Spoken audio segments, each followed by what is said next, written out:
The Blackwood palace resort episode 1। पहली रात। तेज हवा, दूर कहीं गरजते बादल, जंगल में झींगुरों की आवाज, धीमा सस्पेंस म्यूजिक। भारत के मध्य भाग में घने जंगलों और ऊंची पहाड़ियों के बीच एक ऐसा महल खड़ा था जिसके बारे में आसपास के गांवों में लोग आज भी धीमी आवाज में बात करते थे। उस महल का नाम था राजगढ़ पैलेस। करीब 300 साल पहले बना ये महल कभी एक समृद्ध रियासत की शान हुआ करता था, लेकिन समय बदला। राजा चले गए, राजघराना खत्म हो गया और धीरे धीरे यह विशाल महल वीरान हो गया। लोग कहते थे कि रात होने के बाद उस महल की खिड़कियों में रोशनी दिखाई देती है, जबकि अंदर कोई नहीं होता। कुछ लोगों ने सफेद कपड़ों में एक औरत को महल की छत पर चलते देखा था, तो कुछ लोगों ने दावा किया कि जंगल से आधी रात के बाद किसी के रोने की आवाज आती है। सालों तक इन बातों को अंधविश्वास समझकर भुला दिया गया। फिर एक दिन एक बड़े बिजनेस ग्रुप ने फैसला किया कि इस पुराने महल को एक शानदार हेरिटेज रिजॉर्ट में बदला जाएगा। महल का सामने का हिस्सा पूरी तरह तैयार हो चुका था। लग्जरी कमरे, रेस्टोरेंट, स्विमिंग पूल, बगीचे, सब कुछ आधुनिक था। लेकिन महल का पिछला हिस्सा अब भी मरम्मत के अधीन था। वह हिस्सा जहां आम लोगों का जाना सख्त मना था, और उस अधूरे हिस्से के ठीक पीछे शुरू होता था एक घना जंगल।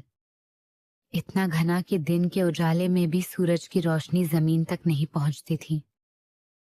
गांव वाले उस जंगल को सिर्फ एक नाम से जानते थे, काला वन। कहते थे, जंगल रास्ता नहीं भटकाता, जंगल इंसान को अपने पास बुला लेता है। गाड़ी के रुकने की आवाज। रिजॉर्ट के नए जनरल मैनेजर अरुण पहली बार राजगढ़ पहुंचे। उनके साथ थी उनकी सहायक माया, सुरक्षा प्रमुख कबीर और एक लोकप्रिय ट्रैवल व्लॉगर रिया, जो इस ऐतिहासिक रिजॉर्ट पर एक विशेष वीडियो और ऑडियो डॉक्यूमेंट्री बना रही थी। मुख्य द्वार पर उनका स्वागत किया महल के सबसे पुराने कर्मचारी हरि ने। हरि पिछले 40 सालों से इस महल की देखभाल कर रहा था। उसकी आंखों में अजीब सा डर हमेशा दिखाई देता था। महल के अंदर जाते समय उसने सिर्फ एक बात कही, साहब, सूरज डूबने के बाद पीछे वाले हिस्से में मत जाइएगा। अरुण मुस्कुराए। क्यों, वहां अभी काम चल रहा है? हरि ने जवाब नहीं दिया, बस महल की पीछे वाली टूटी हुई इमारत की तरफ देखा और चुप हो गया। पूरा दिन तैयारियों में निकल गया। रिजॉर्ट का उद्घाटन 2 दिन बाद होना था। मजदूर पुराने हिस्से की सफाई और मरम्मत में लगे थे।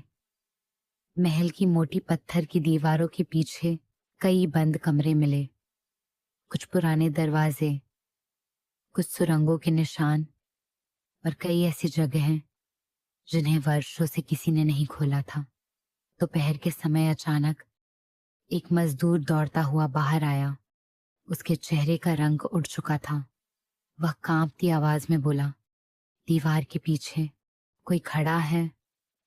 सभी लोग उसके साथ अंदर गए। कमरा पूरी तरह खाली था, दीवारें, धूल और सन्नाटा। अरुण ने मजदूर को समझाया कि शायद अंधेरे और थकान की वजह से उसे भ्रम हुआ होगा।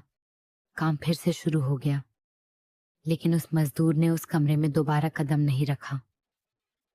शाम, मंदिर की घंटी, पक्षियों की आवाज धीरे धीरे बंद होती हुई शाम होते ही हरि ने सभी मजदूरों से काम बंद करवा दिया। अरुण ने पूछा, अभी तो काफी काम बाकी है?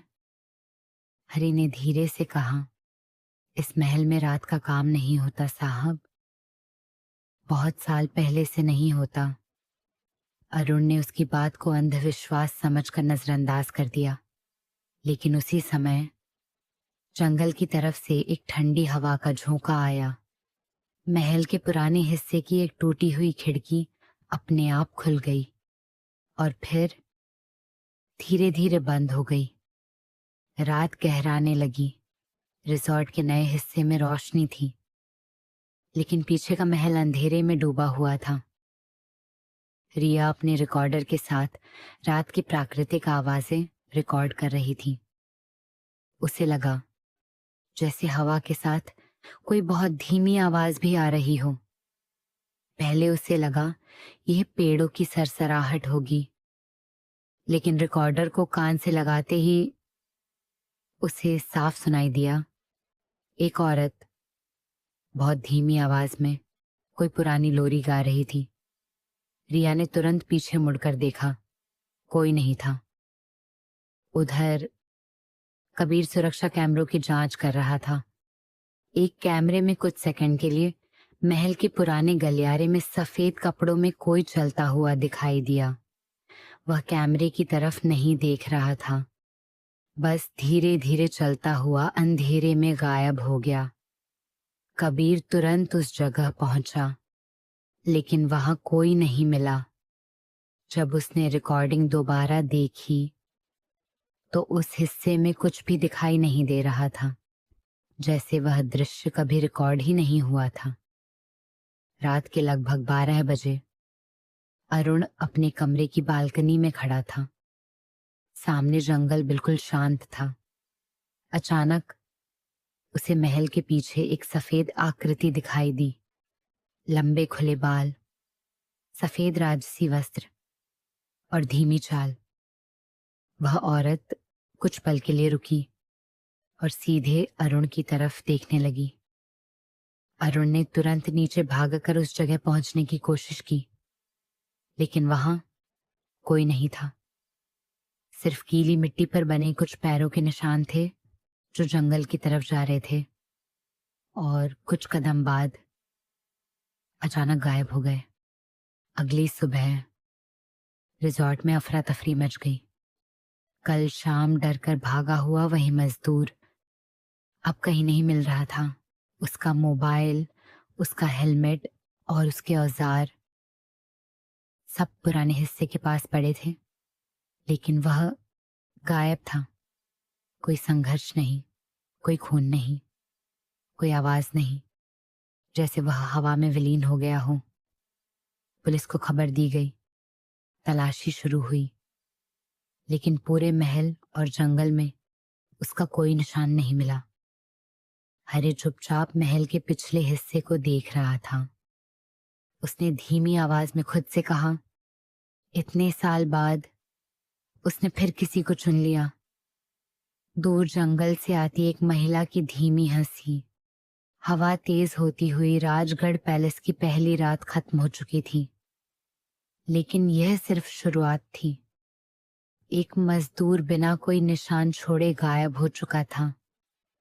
सफेद कपड़ों वाली रहस्यमयी औरत पहली बार दिखाई दे चुकी थी और महल के पीछे फैला जंगल मानो किसी का इंतजार कर रहा था, क्योंकि कुछ रहस्य समय के साथ खत्म नहीं होते। वे सिर्फ अपने जागने का सही समय चुनते हैं। ब्लैकवुड पैलेस रिजॉर्ट एपिसोड 2, पत्थर के पीछे का रहस्य। धीमी डरावनी धुन, सुबह की ठंडी हवा, दूर से कौवों की आवाज। राजगढ़ पैलेस की पहली रात अपने पीछे कई सवाल छोड़ गई थी। एक मजदूर बिना कोई निशान छोड़े गायब हो गया था। सुरक्षा कैमरे में सफेद कपड़ों वाली एक रहस्यमयी औरत दिखाई दी थी और महल के पीछे फैले जंगल ने पहली बार यह एहसास करा दिया था कि वहां सिर्फ पेड़ पौधे नहीं, कुछ और भी मौजूद है। लेकिन किसी ने यह नहीं सोचा था कि अगला रहस्य महल की दीवारों के अंदर छिपा होगा। सुबह सुबह पुलिस पूरे महल और जंगल की तलाशी ले रही थी। डॉग स्क्वाड भी बुलाया गया, लेकिन अजीब बात यह थी कि खोजी कुत्ते पुराने महल के पिछले हिस्से तक तो गए, फिर अचानक भौंकने लगे और आगे बढ़ने से इनकार कर दिया, जैसे उन्हें वहां किसी अदृश्य खतरे का एहसास हो रहा हो। इंस्पेक्टर शर्मा ने इसे सामान्य व्यवहार मानकर अनदेखा कर दिया, लेकिन हरी के चेहरे पर डर और गहरा हो गया। उसने धीरे से कहा, जानवर इंसानों से पहले खतरे को पहचान लेते हैं। उधर अरुण ने फैसला किया कि रिजॉर्ट का काम नहीं रुकेगा। उद्घाटन की तारीख तय हो चुकी थी। अगर हर अफवाह पर काम रोक दिया जाए तो यह परियोजना कभी पूरी नहीं होगी। मजदूरों को फिर से पुराने हिस्से की सफाई और मरम्मत में लगा दिया गया। शुरुआत में सब सामान्य लग रहा था, लेकिन दोपहर होते होते एक तेज हथौड़े की आवाज पूरे महल में गूंज उठी। एक मजदूर ने गलती से पुरानी दीवार का एक हिस्सा तोड़ दिया था। दीवार टूटते ही अंदर से ठंडी हवा का एक तेज झोंका बाहर आया, जैसे कई वर्षों से बंद कोई जगह अचानक खुल गई हो। दीवार के पीछे एक संकरा रास्ता दिखाई दिया, पत्थर की सीढ़ियां जो अंधेरे में नीचे उतर रही थी। अरुण ने टॉर्च जलाकर अंदर झांका। सीढ़ियों पर मोटी धूल जमी थी। ऐसा लग रहा था सदियों से वहां किसी इंसान ने कदम नहीं रखा। लेकिन तभी माया की नजर धूल पर पड़ी। वह चौंक गई। धूल पर ताजा पैरों के निशान बने हुए थे, नंगे पैर, जैसे कोई अभी अभी वहां से गुजरा हो। धीमी हवा, दूर से आती घंटी हरी जैसे ही उस रास्ते के पास पहुंचा, उसके हाथ कांपने लगे। उसने बिना अंदर देखे कहा, इसे फिर से बंद कर दीजिए साहब, कुछ रास्ते खुलने के लिए नहीं होते। अरुण ने पूछा, तुम्हें कैसे पता कि अंदर क्या है? हरी कुछ पल चुप रहा, फिर बोला, क्योंकि मेरे दादा इस रास्ते के बारे में बताया करते थे और उन्होंने कसम खिलाई थी कि इसे कभी नहीं खोलना। शाम तक उस रास्ते को अस्थायी रूप से बंद कर दिया गया। लेकिन उस रात महल फिर से शांत नहीं रहा। रिया अपने कमरे में बैठकर दिन भर की रिकॉर्डिंग सुन रही थी। उसे उम्मीद थी कि शायद कुछ असामान्य आवाजें रिकॉर्ड हुई हों। शुरुआत में सब सामान्य था, फिर अचानक रिकॉर्डिंग में एक धीमी महिला आवाज सुनाई दी। वह कोई लोरी नहीं गा रही थी। इस बार वह साफ शब्दों में कह रही थी, वापस चले जाओ। रिया का दिल तेजी से धड़कने लगा। उसने रिकॉर्डिंग दोबारा चलाई। आवाज फिर आई, लेकिन इस बार उस आवाज के पीछे एक और आवाज थी, बहुत भारी, बहुत गहरी, जिसके शब्द साफ नहीं थे। उसी समय कबीर सुरक्षा कैमरों की फुटेज देख रहा था। रात ठीक 3:13 पर सभी कैमरे एक साथ बंद हो गए, सिर्फ 13 सेकंड के लिए। जब कैमरे वापस चालू हुए, पुराने महल के गलियारे में वही सफेद कपड़ों वाली औरत खड़ी थी, लेकिन इस बार वह कैमरे की तरफ देख रही थी कुछ सेकंड तक। फिर धीरे धीरे उसने अपना हाथ उठाया और महल के पीछे वाले हिस्से की तरफ इशारा किया। इसके बाद स्क्रीन पूरी तरह काली हो गई। अगली सुबह कबीर ने अरुण को पूरी फुटेज दिखाई। दोनों उसी जगह पहुंचे जहां कैमरे में वह औरत दिखाई दी थी। फर्श पर धूल जमी हुई थी, लेकिन वहां एक अजीब बात थी।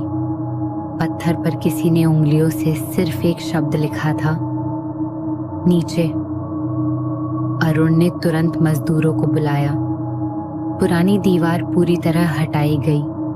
अब वह संकरा रास्ता साफ दिखाई दे रहा था। सीढ़ियां अंधेरे में उतर रही थीं और नीचे से ठंडी हवा लगातार बाहर आ रही थी। इस बार अरुण ने फैसला किया कि वह खुद नीचे जाएगा।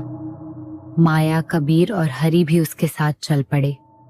टॉर्च की रोशनी में वे धीरे धीरे नीचे उतरने लगे।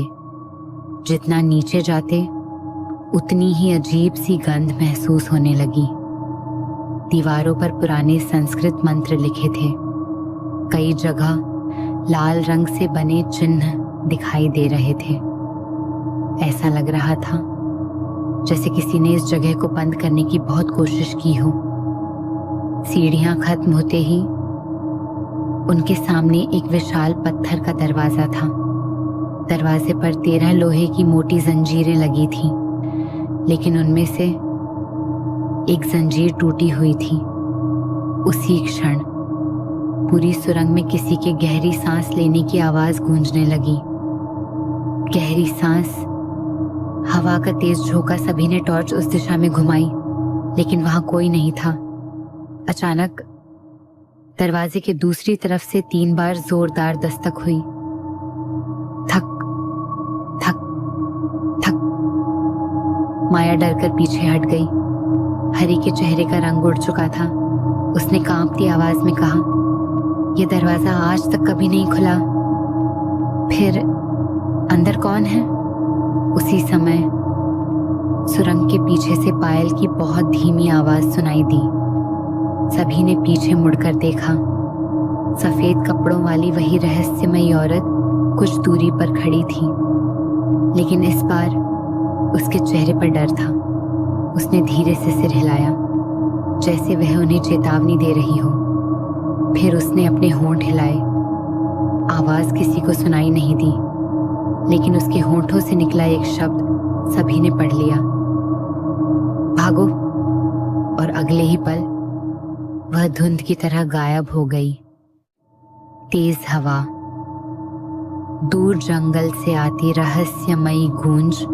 राजगढ़ पैलेस ने अपना पहला दरवाजा खोल दिया था, लेकिन उसके पीछे क्या कैद था, यह अभी भी एक रहस्य था। 13 जंजीरों में से एक टूट चुकी थी और ऐसा लग रहा था जैसे दरवाजे के पीछे मौजूद कोई चीज अब पहली बार बाहर की दुनिया को महसूस कर रही थी। बहुत धीमी फुसफुसाहट, एक और मुहर टूट गई। The Blackwood palace resort episode 3। रानी की चेतावनी। धीमी डरावनी धुन, सुरंग में गूंजती हवा, दूर से पानी टपकने की आवाज। राजगढ़ पैलेस की उस रहस्यमयी सुरंग में सफेद कपड़ों वाली औरत पहली बार इतने करीब दिखाई दी थी। उसने कुछ नहीं कहा, बस अपने होंठों से एक शब्द बोला था, भागो। लेकिन वह चेतावनी किसके लिए थी? अरुण और उसकी टीम के लिए, या उस चीज के लिए जो पत्थर के दरवाजे के पीछे कैद थी? सुरंग में कुछ पल तक ऐसा सन्नाटा छाया रहा कि सभी को अपनी धड़कनों की आवाज साफ सुनाई दे रही थी। फिर अचानक पत्थर के विशाल दरवाजे के पीछे से फिर वही भारी सांसों की आवाज आने लगी। इस बार उसके साथ किसी धातु के घिसटने जैसी आवाज भी सुनाई दे रही थी, जैसे कोई बहुत भारी चीज धीरे धीरे दरवाजे के बिल्कुल पास आ रही हो। हरी डरकर पीछे हट गया। उसने कांपती आवाज में कहा, साहब, हमें अभी इसी वक्त यहाँ से निकल जाना चाहिए। अरुण ने एक बार फिर दरवाजे पर लगी टूटी हुई जंजीर को देखा। वह जंजीर बाकी जंजीरों से अलग थी। उस पर जंग नहीं लगी थी। ऐसा लग रहा था मानो वह अभी कुछ समय पहले ही टूटी हो। सभी लोग सुरंग से बाहर आ गए, लेकिन बाहर निकलते ही उन्हें एक और अजीब बात दिखाई दी। महल के पीछे काम कर रहे मजदूर अचानक अपना काम छोड़कर एक दिशा में देख रहे थे। उनकी नजरें जंगल की तरफ थीं। अरुण ने भी उधर देखा। घने पेड़ों के बीच कुछ पल के लिए वही सफेद आकृति दिखाई दी। वह जंगल के अंदर खड़ी थी और फिर बिना पीछे देखे अंधेरे में गायब हो गई। उस शाम रिजॉर्ट का माहौल पहले से कहीं ज्यादा भारी था। मेहमानों को अभी तक इन घटनाओं की कोई जानकारी नहीं थी, लेकिन कर्मचारियों के चेहरों पर डर साफ दिखाई देने लगा था। रिया ने अपने रिकॉर्डर की सारी ऑडियो फाइलें दोबारा सुनी। इस बार उसे एक ऐसी आवाज मिली जो पहले नहीं थी। रिकॉर्डिंग में अरुण, माया और कबीर की बातें सुनाई दे रही थी, लेकिन उनके बीच एक और महिला की आवाज भी रिकॉर्ड हुई थी। वह धीरे धीरे कह रही थी, उसे मत जगाओ। रिया की सांसें रुक गईं। उसे याद था उस समय वहां कोई महिला थी ही नहीं। उसी रात आचार्य रुद्रनाथ राजगढ़ पैलेस पहुंचे। सफेद धोती, कंधे पर गेरुआ वस्त्र, हाथ में रुद्राक्ष की माला और आंखों में वर्षों का अनुभव। हरि उन्हें देखते ही भावुक हो गया। उसने उनके चरण छुए और बोला, आचार्य जी, लगता है समय आ गया है। आचार्य ने महल की ओर देखा। कुछ पल तक बिना कुछ बोले खड़े रहे, फिर धीरे से कहा, मैंने सोचा था ये दिन कभी नहीं आएगा। अरुण ने उन्हें अब तक हुई सारी घटनाएं बताईं। गायब मजदूर, सुरंग, पत्थर का दरवाजा, टूटी हुई जंजीर और सफेद कपड़ों वाली औरत। सब कुछ सुनने के बाद आचार्य रुद्रनाथ ने अपनी झोली से एक बहुत पुराना कपड़े में लिपटा हुआ नक्शा निकाला। वह राजगढ़ पैलेस का मूल नक्शा था। उसमें कई गुप्त रास्ते बने हुए थे जो आज के नक्शों में कहीं नहीं थे। नक्शे के बीचों बीच एक लाल निशान बना था। उसके ऊपर लिखा था, राजसी कारागार। आचार्य ने कांपती उंगली से उस निशान की ओर इशारा करते हुए कहा, जिस दरवाजे को तुमने देखा है वह किसी खजाने का रास्ता नहीं है, वह एक जेल का दरवाजा है। कमरे में बैठे सभी लोग एक दूसरे का चेहरा देखने लगे। अरुण ने पूछा, लेकिन वहां कैद कौन है? आचार्य ने सीधे जवाब नहीं दिया। उन्होंने धीरे से कहा, यह सवाल गलत है।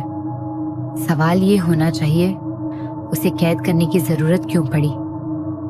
इसके बाद आचार्य ने राजगढ़ का एक ऐसा इतिहास सुनाया जिसका कहीं कोई लिखित प्रमाण नहीं था। करीब 300 साल पहले राजगढ़ पर राजा वीरेंद्र सिंह का शासन था। वह न्यायप्रिय राजा थे। उनकी रानी देवयानी अपनी बुद्धिमत्ता और साहस के लिए पूरे राज्य में प्रसिद्ध थी। लेकिन एक समय ऐसा आया जब महल के पीछे का जंगल बदलने लगा। रात में लोग गायब होने लगे। जंगल से लौटने वाले लोगों का व्यवहार बदल जाता। कुछ दिन बाद वे खुद ही वापस उसी जंगल की ओर चले जाते और फिर कभी नहीं लौटते। राजा ने इसे रोकने की बहुत कोशिश की, लेकिन जितना वह उस रहस्य को समझने की कोशिश करते, उतनी ही घटनाएं बढ़ती चली गईं। धीमी घंटी, पुराने कागज पलटने की आवाज। आचार्य ने आगे कहा, आखिर एक रात राजा और रानी खुद जंगल के अंदर गए। वहां उन्होंने ऐसी चीज देखी जिसका वर्णन आज तक किसी ने नहीं किया। वापस आने के बाद महल के नीचे एक गुप्त कारागार बनाया गया। 13 लोहे की जंजीरों से उसे बंद किया गया और पूरे जंगल को उस कैद का हिस्सा बना दिया गया। माया ने घबराकर पूछा, तो क्या सफेद कपड़ों वाली औरत? आचार्य ने उसकी बात पूरी होने से पहले ही कहा, वह कोई भटकती आत्मा नहीं है, वह रानी देवयानी है। कमरे में फिर सन्नाटा छा गया। रिया की आंखों के सामने रिकॉर्डिंग में सुनी हुई आवाज घूमने लगी, उसे मत जगाओ। आचार्य ने गंभीर स्वर में कहा। रानी ने मरने के बाद भी इस महल को नहीं छोड़ा। उन्होंने अपनी आत्मा को उसी कैद की रक्षा के लिए बांध दिया। जब तक वह यहाँ है, दरवाजा पूरी तरह नहीं खुलेगा। इसी समय महल की सारी लाइटें एक साथ बुझ गईं। बिजली गुल होने की आवाज, पूरा महल अंधेरे में डूब गया। कुछ सेकंड बाद ऊपर की मंजिल से किसी के तेज कदमों की आवाज आने लगी। धड़ धड़ धड़, जैसे कोई बहुत तेजी से गलियारे में दौड़ रहा हो। कबीर और अरुण टॉर्च लेकर ऊपर पहुंचे। गलियारा बिल्कुल खाली था, लेकिन दीवार पर ताजा खरोंचों से एक वाक्य लिखा हुआ था, पहली मुहर टूट चुकी है, अब मुझे कोई नहीं रोक सकता। उसी पल महल के पीछे जंगल में बैठे हजारों कौवे एक साथ उड़ गए। आसमान पूरी तरह काला हो गया और सुरंग के नीचे पत्थर के दरवाजे के पीछे से पहली बार एक धीमी लेकिन साफ हंसी सुनाई दी। गहरी भयावह हंसी। अब यह साफ हो चुका था कि राजगढ़ पैलेस में दिखाई देने वाली सफेद आकृति कोई दुश्मन नहीं थी। वह इस महल की आखिरी रक्षक थी। लेकिन अगर रक्षक बार बार चेतावनी दे रही थी तो इसका मतलब था कैद के पीछे मौजूद शक्ति धीरे धीरे जाग रही थी। और सबसे डरावनी बात, उसने शायद पहले ही किसी को अपना बना लिया था। दूर से आती फुसफुसाहट में लौट रहा हूं। The Blackwood palace resort episode 4, जंगल की पुकार। घने जंगल में चलती ठंडी हवा, दूर किसी जंगली पक्षी की आवाज, धीमा रहस्यमय संगीत। राजगढ़ पैलेस का सबसे बड़ा रहस्य अब धीरे धीरे सामने आने लगा था। सफेद कपड़ों वाली रहस्यमयी औरत असल में राजगढ़ की रानी देवयानी थी। एक ऐसी रानी जिसने अपनी मृत्यु के बाद भी इस महल और जंगल की रक्षा करना नहीं छोड़ा। आचार्य रुद्रनाथ की बात सुनकर अरुण और उसकी पूरी टीम समझ चुकी थी कि यह मामला किसी साधारण भूत प्रेत की कहानी नहीं था। यह सदियों पुरानी एक ऐसी लड़ाई थी जिसका अंत आज तक नहीं हुआ था। लेकिन उन्हें यह नहीं पता था कि उसी रात राजगढ़ का जंगल पहली बार उन्हें अपने भीतर बुलाने वाला था। सुबह होते ही पूरे रिजॉर्ट में एक अजीब सी बेचैनी फैल गई। आसमान बिल्कुल साफ था, फिर भी पूरे महल के ऊपर हल्का धुंध का घेरा बना हुआ था। पक्षियों की आवाजें लगभग गायब थीं और जंगल असामान्य रूप से शांत था। इतना शांत कि वह सन्नाटा ही डर पैदा कर रहा था। आचार्य रुद्रनाथ महल की पिछली दीवार तक गए। उन्होंने जमीन पर झुककर मिट्टी को हाथ में लिया, कुछ पल तक आंखें बंद रखी, फिर धीरे से बोले, ये जंगल अब सिर्फ जंगल नहीं रहा, ये जाग चुका है। उसी समय रिया अपने रिकॉर्डर के साथ महल के पीछे वाले हिस्से में पहुंची। वह जंगल की प्राकृतिक आवाजें रिकॉर्ड करना चाहती थी। जैसे ही उसने रिकॉर्डर चालू किया, उसे बहुत दूर से किसी आदमी की आवाज सुनाई दी। बचाओ, कोई है? रिया ठिठक गई। ये आवाज बेहद परिचित थी। कुछ सेकंड बाद उसे याद आया, ये उसी मजदूर की आवाज थी जो पहली रात गायब हुआ था। रिया बिना कुछ सोचे जंगल की तरफ बढ़ने लगी। तभी पीछे से हरी ने उसका हाथ पकड़ लिया। उसकी पकड़ इतनी मजबूत थी कि रिया घबरा गई। हरी ने लगभग फुसफुसाते हुए कहा, अगर जंगल किसी अपने की आवाज में बुलाए तो कभी उसके पीछे मत जाना। रिया ने हैरानी से पूछा, लेकिन अगर सच में कोई अंदर फंसा हो तो? हरी की आंखें जंगल पर ही टिकी थी। वह बोला, इस जंगल में जो आवाज सुनाई देती है वह हमेशा सच नहीं होती। उस दिन आचार्य रुद्रनाथ सभी को जंगल की सीमा तक ले गए। महल से कुछ ही दूरी पर पत्थर के पुराने खंभों की एक लंबी कतार खड़ी थी। हर खंभे पर वही 13 चिन्ह बने थे जो सुरंग के नीचे मिले पत्थर के दरवाजे पर बने थे। आचार्य ने कहा, इन खंभों के अंदर प्राचीन रक्षा मंत्र स्थापित किए गए थे। यह सिर्फ सीमा नहीं है, ये कैद की बाहरी दीवार है। अरुण ने आश्चर्य से पूछा, मतलब वो पूरा जंगल? आचार्य ने उसकी बात पूरी करते हुए कहा, पूरा जंगल उसी कैद का हिस्सा है। कबीर आसपास की जांच कर रहा था। अचानक उसकी नजर एक विशाल साल के पेड़ पर गई। उसकी छाल पर बहुत गहरे निशान बने थे। ऐसा लग रहा था जैसे किसी विशाल नाखून ने पेड़ को चीर दिया हो। निशान जमीन से लगभग 12 फीट ऊपर थे। कबीर ने कहा, यह किसी जानवर का काम नहीं हो सकता।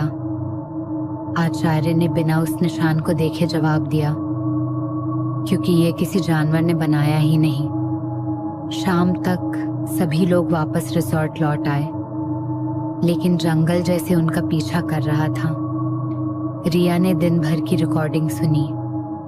शुरुआत में हवा, पत्तों और पक्षियों की आवाज थी।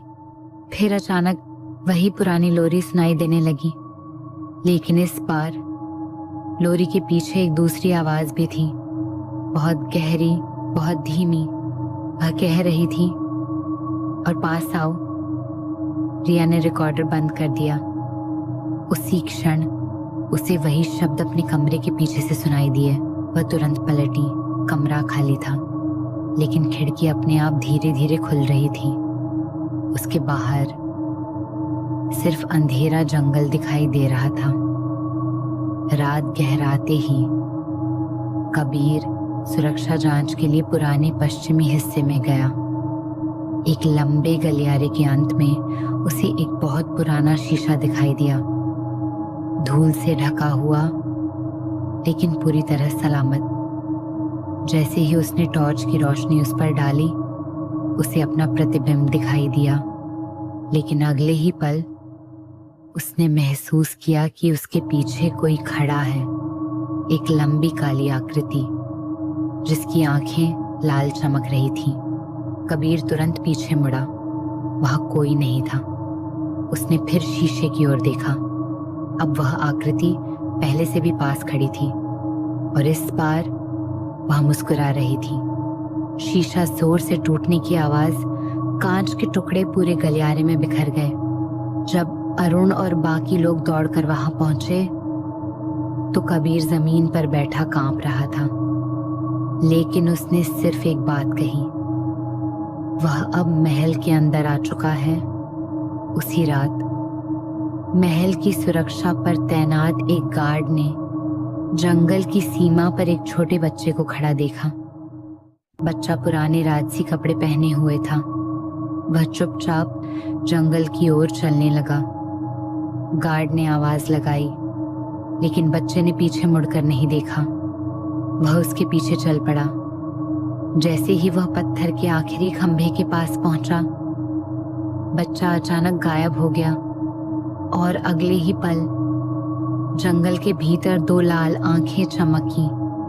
गार्ड की चीख पूरे जंगल में गूंज उठी। सुबह गार्ड जंगल की सीमा पर बेहोश मिला। उसके शरीर पर कोई चोट नहीं थी, लेकिन उसके सिर के सारे बाल एक ही रात में सफेद हो चुके थे। होश में आने के बाद वह सिर्फ एक ही बात बार बार दोहरा रहा था, वह हमारे नाम जानता है, उसे सबके नाम पता है। उस रात अरुण अपने कमरे में अकेला बैठा था। अचानक कमरे का तापमान तेजी से गिरने लगा। हवा बिल्कुल शांत हो गई, और उसके सामने धीरे धीरे रानी देवयानी की आत्मा दिखाई दी। इस बार उनके चेहरे पर पहले से कहीं अधिक चिंता थी। उन्होंने अरुण की ओर देखा, फिर जंगल की दिशा में इशारा किया। इसके बाद उन्होंने फर्श पर अपनी उंगली से सिर्फ 3 शब्द लिखे, राजा को खोजो। अरुण कुछ पूछ पाता उससे पहले ही वह आकृति हवा में विलीन हो गई। दूर जंगल से आती रहस्यमयी गूंज। धीमी घंटी राजगढ़ का जंगल अब जाग चुका था। वह लोगों को उनकी यादों, उनके डर और उनके अपनों की आवाज में बुला रहा था। लेकिन रानी देवयानी किसी और ही सच की ओर इशारा कर रही थी। राजा को खोजो। क्या राजा वीरेंद्र सिंह ने अपने पीछे कोई ऐसा रहस्य छोड़ा था जो इस पूरे श्राप को खत्म कर सकता था? या फिर राजगढ़ का सबसे बड़ा सच अभी तक महल की दीवारों के पीछे ही छिपा हुआ था? बहुत धीमी फुसफुसाहट समय आ गया है। Blackwood palace resort episode 5। राजा की लाइब्रेरी। धीमी डरावनी धुन, पुराने पन्ने पलटने की आवाज, दूर बारिश। राजगढ़ पैलेस में अब कोई भी चीज सामान्य नहीं रही थी। एक मजदूर गायब हो चुका था। जंगल लोगों को अपनी तरफ बुला रहा था और सफेद कपड़ों वाली रहस्यमयी रानी ने अरुण को एक नया संकेत दिया था। राजा को खोजो। लेकिन कौन था वह राजा और उसके अंदर ऐसा कौन सा रहस्य छुपा था जिसे 300 सालों से दुनिया से छुपाया गया था? इन सवालों का जवाब अब महल के एक ऐसे हिस्से में छुपा था जहां पिछले 300 सालों से किसी इंसान ने कदम नहीं रखा था। राजगढ़ की शाही लाइब्रेरी। पुराने दरवाजे के खुलने की आवाज। अगली सुबह अरुण, माया, कबीर, रिया, हरि और आचार्य रुद्रनाथ महल के पुराने हिस्से में पहुंचे। हरि के हाथ में एक पुरानी चाबी थी। ये चाबी उसके परिवार को पीढ़ियों से संभाल कर रखने के लिए दी गई थी, लेकिन हरि ने कभी इसका इस्तेमाल नहीं किया था क्योंकि उसे पता था ये चाबी सिर्फ एक दरवाजा नहीं खोलती, ये अतीत को खोलती है। हरि ने दीवार पर बने एक पुराने चिन्ह को दबाया। धीरे धीरे पत्थर की दीवार खिसकने लगी। उसके पीछे एक विशाल लकड़ी का दरवाजा था। दरवाजे पर लिखा था, सिर्फ सत्य की तलाश करने वाला ही प्रवेश करे। दरवाजा खुलना। धूल गिरने की आवाज। दरवाजा खुला। अंदर एक विशाल कमरा था। चारों तरफ हजारों किताबें रखी थीं। पुराने नक्शे, राजाओं के दस्तावेज और ऐसी किताबें जिन पर सदियों की धूल जमा थी। रिया ने अपना रिकॉर्डर चालू कर दिया। उसे महसूस हो रहा था ये जगह सिर्फ इतिहास नहीं बता रही थी, ये किसी आने वाले खतरे की चेतावनी दे रही थी। कमरे के बीचों बीच एक बड़ी लकड़ी की मेज थी। उस पर रखा था एक पुराना चमड़े का बंधा हुआ ग्रंथ। उस पर राजगढ़ का राज चिन्ह बना था। आचार्य रुद्रनाथ ने उसे देखते ही कहा, यह राजा वीरेंद्र सिंह की डायरी है। सभी लोग शांत हो गए क्योंकि यही वह राजा था जिसके समय में यह रहस्य शुरू हुआ था। अरुण ने डायरी खोली। पहले पन्ने पर लिखा था, अगर ये डायरी किसी के हाथ लगी है तो इसका मतलब है कि पहली मुहर टूट चुकी है। कमरे में सन्नाटा छा गया। आगे लिखा था, जिस चीज को हमने कैद किया है वह कोई साधारण शक्ति नहीं है। राजा की डायरी में लिखा था, 300 साल पहले राजगढ़ एक खुशहाल राज्य था, लेकिन एक दिन जंगल बदलने लगा। लोग गायब होने लगे। रात में पेड़ों के बीच अजीब रोशनी दिखाई देती थी। जो लोग जंगल में जाते वे या तो वापस नहीं आते या फिर बदल जाते। उनकी आंखों में डर होता था और उनकी जुबान पर सिर्फ एक नाम। राजा ने सैनिकों को जंगल में भेजा, लेकिन कोई वापस नहीं आया। आखिर में राजा खुद जंगल के अंदर गया। वहां उसने देखा, जंगल के नीचे एक प्राचीन शक्ति कैद थी। एक ऐसी शक्ति जो इंसानों की इच्छाओं को पूरा करने का वादा करती थी। लेकिन बदले में उनकी आत्मा मांगती थी। आचार्य रुद्रनाथ ने धीरे से कहा, यही वह शक्ति है जिसे हमारे पूर्वजों ने रोकने की कोशिश की थी। अरुण ने पूछा, लेकिन रानी का इसमें क्या संबंध है? आचार्य कुछ देर चुप रहे, फिर बोले, रानी देवयानी ने खुद को उस कैद की रक्षक बना दिया था। पुराने ग्रामोफोन के चलने की आवाज। उसी समय रिया को लाइब्रेरी के कोने में एक पुराना रिकॉर्ड मिला। उस पर लिखा था, जंगल की आवाज, वर्ष 1724। उसने पुराने ग्रामोफोन में रिकॉर्ड लगाया। पहले सिर्फ शोर सुनाई दिया, फिर एक सैनिक की डरी हुई आवाज आई, हमें जंगल में नहीं जाना चाहिए था, वो पेड़ों के अंदर रहता है। फिर अचानक एक दूसरी आवाज सुनाई दी, बहुत गहरी, बहुत पुरानी, मैं वापस आऊंगा। रिकॉर्ड अचानक बंद हो गया। कबीर ने लाइब्रेरी की जांच करते हुए एक छुपा हुआ दराज खोजा। उसके अंदर एक पुराना नक्शा था। उसमें महल के नीचे एक जगह दिखाई गई थी। नाम लिखा था, जड़ों का कक्ष। आचार्य रुद्रनाथ का चेहरा बदल गया। उन्होंने कहा, वह जगह नहीं खोलनी चाहिए। अरुण ने पूछा, क्यों? आचार्य ने जवाब दिया, क्योंकि वहां महल और जंगल एक हो जाते हैं। उसी रात रिजॉर्ट में एक और घटना हुई। एक मेहमान अपने कमरे से गायब हो गया। कमरा अंदर से बंद था, खिड़की बंद थी, दरवाजा बंद था, कोई रास्ता नहीं था, लेकिन कमरे के फर्श पर काले पैरों के निशान थे जो कमरे के बीच तक गए और अचानक गायब हो गए। कबीर ने सुरक्षा कैमरे देखे। रात के ठीक 3:13 पर पूरे महल के कैमरे बंद हो गए, सिर्फ 13 सेकंड के लिए।